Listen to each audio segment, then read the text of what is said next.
नमस्ते। थर्ड आई में आपका स्वागत है। आज सुबह कुछ सोशल मीडिया पे चल रहा था और उसको जब देखा तो लगा कि उत्तर प्रदेश में बीजेपी ने इंडिया गठबंधन और समाजवादी पार्टी का चुनावी घोष बिगुल बजा दिया है। ये मैं आपके साथ शेयर करूंगा अभी। समाज यादव पार्टी के नाम से बहुत से बैनर लगाए गए हैं, बहुत से होर्डिंग उत्तर प्रदेश में लगाई गई हैं और अगर आप उसको बहुत ध्यान से देखिए तो कहीं ना कहीं वो टारगेट कर रहे हैं अखिलेश यादव को। और क्या कह रहे हैं? लाल टोपी, साइकिल निशान, यादववाद इनकी पहचान, पीडीए है नाम का भाई, यादववाद है अपनी कमाई। जब अगर अखिलेश यादव को आप यादव यादव यादववाद करेंगे तो उससे कोई फर्क नहीं पड़ने वाला। अखिलेश यादव जात के यादव है, मैं जात का राजपूत हूँ। कोई जात का ब्राह्मण है, कोई जात का दलित है, कोई जात का कुर्मी है, तो इससे फर्क क्या पड़ता है? अखिलेश यादव को यादव कहने से अखिलेश यादव का न हैसियत कम होती है, न उनकी पहचान कम होती है। ये बात मैं इसलिए कह रहा हूं कि बीजेपी की कोशिश क्या है। बीजेपी इस समय बिल्कुल पागल हो गई है। उसको ये लग रहा है कि ये जो जो आरएसएस का जिस तरह से अभी बात निकल के खुल के सामने आई, ये भी सामने आया कि आरएसएस को एक समय में ये माना जाता था कि वो हिंदुओं में भी खास करके ब्राह्मणों का हित साधती है। अब जो हाल के दिनों में कुछ डेवलपमेंट ऐसे हुए जब ये भी स्पष्ट हो गया कि ये गिरोह है और इस गिरोह का ठीक है, ब्राह्मण उनकी सबसे फेवरेट वो हैं, लेकिन ऐसा नहीं है कि ब्राह्मण के सारी चीजों को मानते हैं। मंदिर, धार्मिक अनुष्ठान, धार्मिक की सब चीजों पे तो ब्राह्मणों ही का हक था। उसमें बीजेपी ने धीरे से, आरएसएस ने धीरे से सेंध लगा के उसको एक व्यवसाय, जो कहने को आप कह सकते हैं कि भाई वो ब्राह्मणों का व्यवसाय था, उस व्यवसाय में अपनी दखलंदाजी की है और उस दखलंदाजी में किस तरह से उसमें चोरी की जाए इसका स्पेशलाइजेशन किया है। ये क्या किया है? वो हाल के राम मंदिर के में किस तरह से चोरी हो रही है और लगातार चोरी हो रही है और सबके सुपरविजन में चोरी हो रही है, सबकी जानकारी में चोरी हो रही है और मुख्य रूप से आरएसएस के लोग उसकी देखभाल कर रहे हैं और आरएसएस के लोग चोर साबित हो रहे हैं। ये साफ साफ स्पष्ट हो गया। अब ऐसे में अगर वो अखिलेश यादव को, ये यादव हैं, ये यादव, तो अखिलेश यादव तो यादव है ही, राजनाथ सिंह तो राजपूत है ही, योगी जी राजपूत हैं ही। आपने पंकज चौधरी को क्यों प्रदेश अध्यक्ष बनाया है? क्योंकि वो कुर्मी है। तो इसमें कोई कहने से आप उसको क्या करेंगे क्या नहीं करेंगे, आपकी को लगता यह है कि यादववाद कहने से बाकी जाते आपके साथ आ जाएंगे। अब मैं थोड़ा आपसे उत्तर प्रदेश की ग्राउंड रियलिटी की बात कर लूं कि बीजेपी की दिक्कत कहां हो रही है। अब पहला एक एक करके हम लोग इस पर बात करेंगे। 2019 में जो टोटल ओबीसी सीटें थी, मैं टेबल दिखा दे रहा हूं, जो एमपीज थे 80 एमपी में 28 ओबीसी से आते थे, 17 दलित थे, 6 मुस्लिम थे और 29 अपर कास्ट के थे। अपर कास्ट जब मैं बोल रहा हूं तो ब्राह्मण, राजपूत, वैश्य, भूमिया, मुख्य रूप से ये 4 जाति हैं। कायस्थ अगर, लेकिन कायस्थ का तो कोई एमपी है नहीं, लेकिन मुख्य रूप से 4-5 जाति। तो ये उसका डिस्ट्रीब्यूशन था 79 सीटों। उत्तर प्रदेश में 17 सीटें रिजर्व है शेड्यूल कास्ट के लिए, तो वो 17 की 17 थी। 2024 में जरा इसके सामने देखिए क्या हुआ। ओबीसी 28 से हो गए 34, बढ़ गए 6। अब ये 6 अखिलेश यादव पीडीए लेके आगे बढ़ा रहे हैं और उस समय राहुल गांधी जातिगत जनगणना की बात कर रहे हैं। दलित 17 से 18 हुए, ये भी एक इंटरेस्टिंग चीज है और ये समझना जरूरी है। दलित 17 से रिजर्व सीटें थी, लेकिन 18 हो गए। एक जनरल सीट से भी जीत के आया, और कौन जीत के आया? उनका नाम अवधेश प्रसाद था, जो अयोध्या से जो जनरल सीट थी लल्लू सिंह को हरा के बीजेपी के सिटिंग सांसद को ये जीत के आए दलित। एक नाम और इंटरेस्टिंग है ये बताना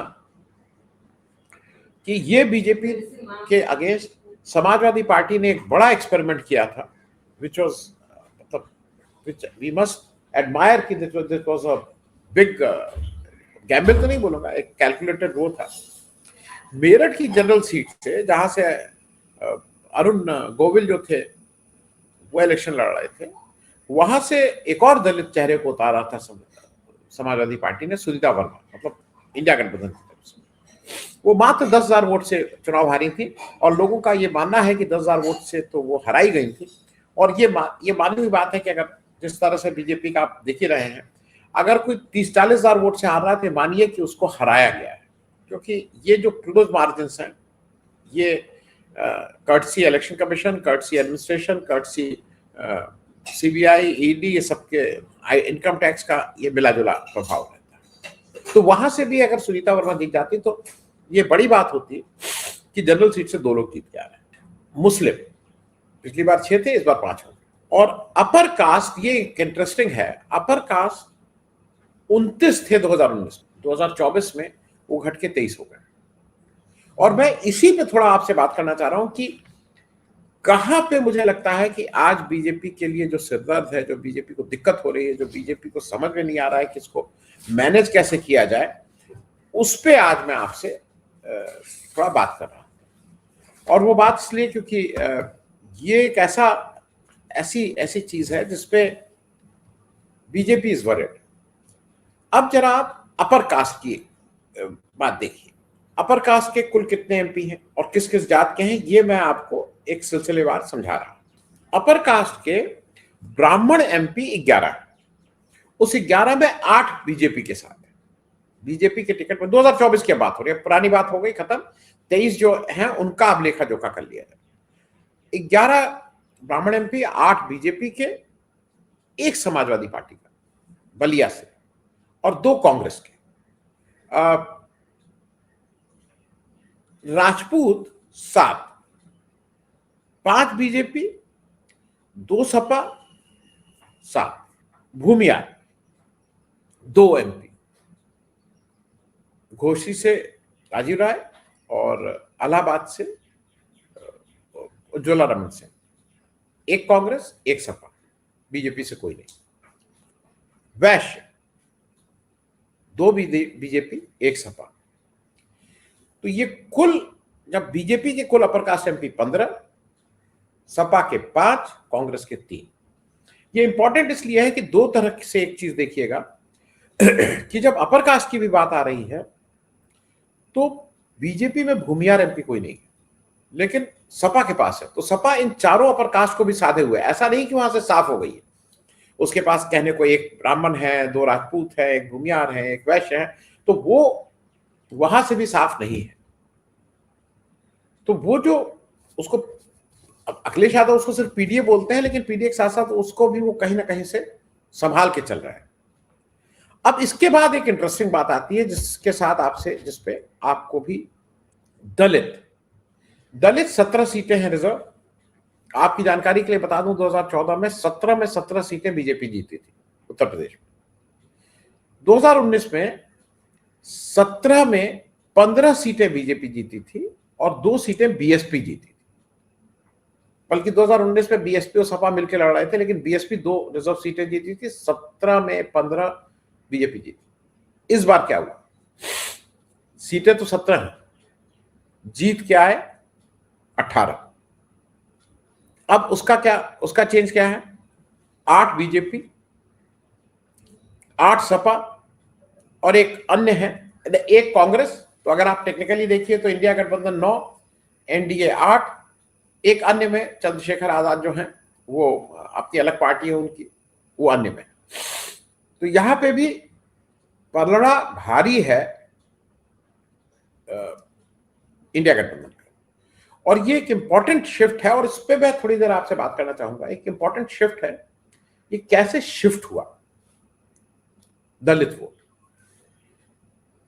ये जब आप इसके डिटेल में जाएंगे तो आपको लगेगा, अच्छा, अखिलेश यादव ने 2024 का जो जिस तरह से टिकट का बांटे थे, डिस्ट्रीब्यूट किए थे, वो शायद उससे बेहतर टिकट कोई नहीं बांट सकता था, इसमें कोई दो राय नहीं। एक, मैं अखिलेश यादव का क्रिटिक हूं, लेकिन फिर भी मैं ये हरदम कहा हूं, हरदम मेरा स्टैंड है कि 2024 में अखिलेश यादव ने जिस तरह से पूरे 2024 के लोकसभा इलेक्शन को जिस तरह से नेतृत्व दिया था, जिस तरह से टिकट बांटे थे, जिस तरह से उसका प्रचार प्रसार किया था, वो अद्भुत था।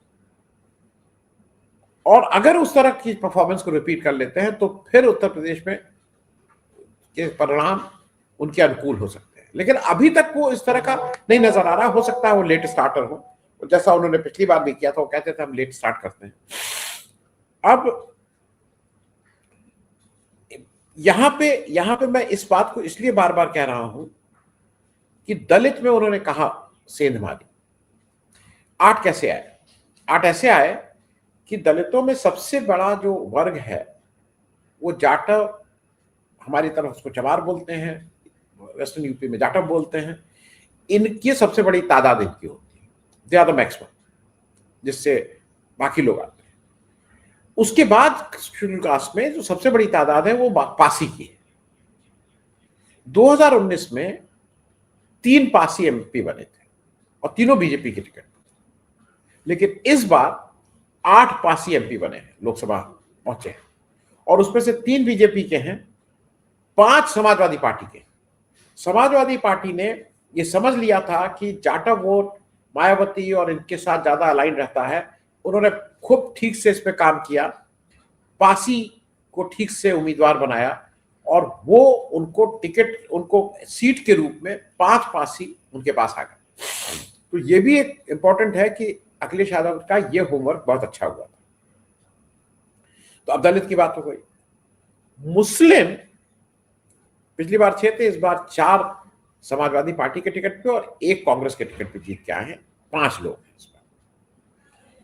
अब उत्तर प्रदेश में थोड़ी देर इस पर भी बात कर लीजिए। जब ये जो बार बार समाज यादव पार्टी और अखिलेश यादव यादवों का सोचते हैं, अखिलेश यादव यादवों का सोचते हैं, सब जब कहते हैं तो वो इनडायरेक्टली उत्तर प्रदेश में माना जाता है 9 से 11% यादव है, 10% मान लीजिए, और मुसलमानों को माना जाता है 15-16% मुस्लिम पॉपुलेशन, 15 ही मान लीजिए।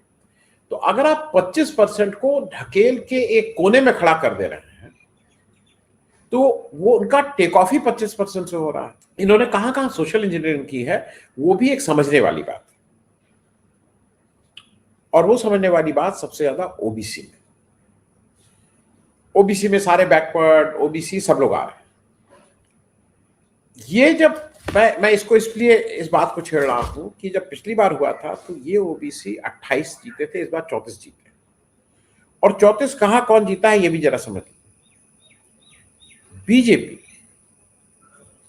13, बीजेपी के पास, जो बीजेपी अपने को ओबीसी का सबसे बड़ा वो और ये सब करती है, बीजेपी के पास 13 और समाजवादी पार्टी के पास 20, कांग्रेस के पास 1। जो 1 सीतापुर से राठौर साहब जीते हैं, ये 1।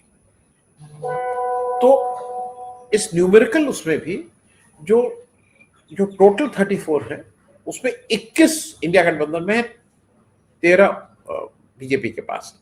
और ये बीजेपी के लिए यही चिंता का विषय है। क्यों चिंता का विषय है? अब मैं इस पे भी बात करूं। यादव 5 हैं, 5 समाजवादी पार्टी के जीते थे। समाजवादी पार्टी के अखिलेश यादव के अपने घर के ही लोग थे, उनके भाई, उनकी पत्नी, ये सब लोग। बीजेपी ने उस पर कोई जोर भी नहीं दिया। असली जो गेम चेंजर आया था और जहां पे अखिलेश यादव ने, जिसको कहते हैं ना कि दूर की सोची थी, वो था कुर्मी वोट।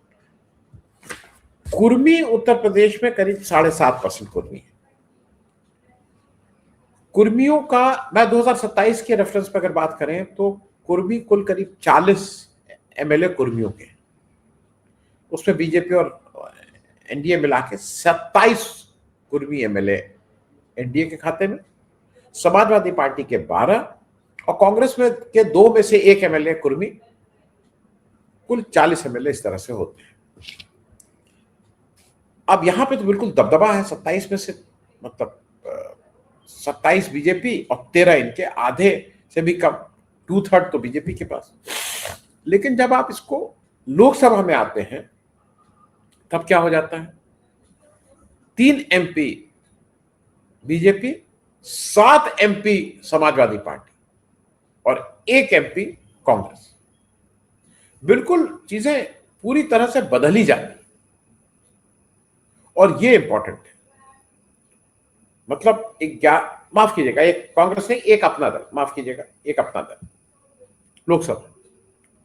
तो बीजेपी का अगर अपना दल को भी मान लिया जाए तो 4, लेकिन 7 समाजवादी पार्टी। अब हो क्या रहा है, कुर्मी करीब 7.5% ऑफ द टोटल पॉपुलेशन है। कुर्मी की वजह से पहले स्वतंत्र देव सिंह थे, उनको फिर हटाया गया क्योंकि स्वतंत्र देव सिंह का और योगी जी का बहुत अच्छा वो था। तो अमित शाह को ये लगा कि नहीं नहीं, ये लोग तो ज्यादा तगड़े हो जाएंगे, इनकी ज्यादा प्रभाव हो जाएगा, उनको हटाया गया। और अब एक कुर्मी चेहरे पंकज चौधरी को लाया गया है। पंकज चौधरी कभी संगठन के आदमी नहीं रहे, मैं उसी क्षेत्र से आता हूं। पंकज चौधरी बहुत successful in the sense election जीतने में, वो बहुत इलेक्शन जीतने में माहिर है, इलेक्शन जीतते हैं, बाहर से आते हैं, लेकिन मूल रूप से वो बिजनेसमैन, व्यापारी आदमी, वो कोई संगठन के आदमी नहीं कि संगठन से आ रहे हैं, संगठन को बहुत जानते हैं, वो नहीं है। उनको बना दिया गया है अध्यक्ष क्योंकि वो कुर्मी है, उनकी केवल एक ही क्वालिफिकेशन है, कुर्मी। अब वो जब कुर्मी को ये बनाया गया है तो अखिलेश यादव के पास 7 कुर्मी एमपी है। अब क्या हो,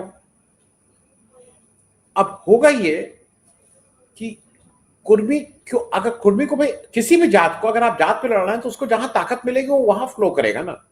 तो बीजेपी के लिए अपने 27 अगर यही माने कि 40 फिर से आते हैं तो ये तय बात है कि बीजेपी के कुर्मी एमएलए का नंबर घटेगा और समाजवादी पार्टी के कुर्मी एमएलए का नंबर बढ़ेगा। कितना बढ़ेगा कितना कम होगा ये देखने वाली बात है। इस पे बहुत कुछ डिपेंड करता है कि किस तरह से टिकट वितरण होता है, इसको भी कोई वो नहीं कह सकता। लेकिन अखिलेश यादव ने जिस तरह से ओबीसी को किया है, उनके पास मौर्य तीन मौर्य एमपी, 2 निषाद, एक जाट है, एक लोधी है, एक राजभर है। इसको उन्होंने बहुत अच्छे से मैनेज किया है। ये अब बात यहां पे सारा, मैं इस बात को इसलिए कह रहा था। अब आ जाते हैं मूल बात पे कि जो बीजेपी को लग रहा है कि उनको केवल यादव में कैटेगराइज करके, ऐसा नहीं। अगर 7 कुर्मी एमपी उनके पास हैं, अगर किसी एक जात विशेष के सबसे ज्यादा एमपी समाजवादी पार्टी में है तो उस कुर्मी है। कुर्मी क्यों छोड़ेगा अखिलेश यादव? मुझे एक काम बताइए ना, एक कारण बताइए।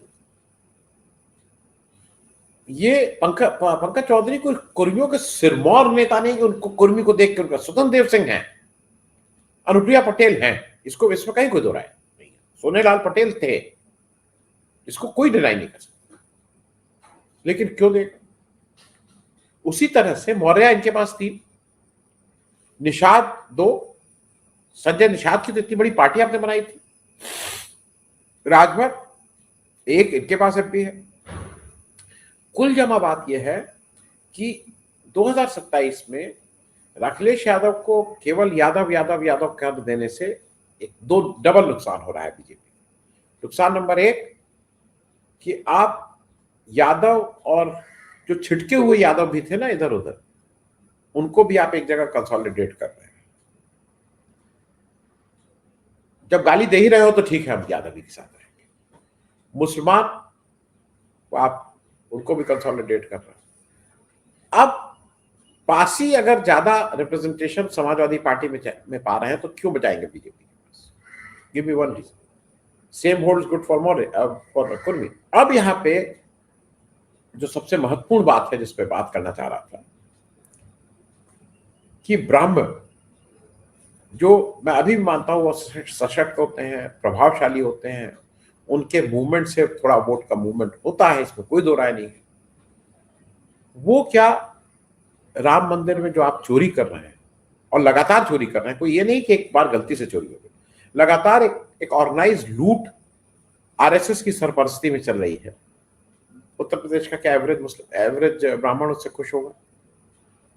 शंकराचार्य को जब आप गाली देते हैं, शंकराचार्य के ऊपर आप जब यौन शोषण का एफआईआर करवाते हैं, तो क्या उत्तर प्रदेश का आम ब्राह्मण क्या खुश होगा? कितना गुस्सा होगा, लेकिन उससे आपके वोट बढ़ नहीं रहे हैं, भले ही 1 वोट कम हो रहा है। तो ये बात, सारी बात मैं कह के इसलिए यहां पे आ रहा हूं कि ये एक ऐसी जगह है जहां पे कांग्रेस का एक इंपॉर्टेंट रोल भी इनके साथ है। अखिलेश यादव अगर अपने इस समीकरण को यादव, मुस्लिम, कुर्मी, पासी को ठीक से मैनेज करके पकड़े रहे।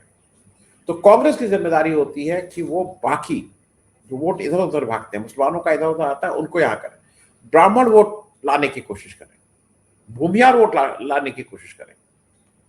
बाकी उनके पास दलित वोटों में भी सेंध लगाने की एक अच्छी खासी उनके पास गुंजाइश है।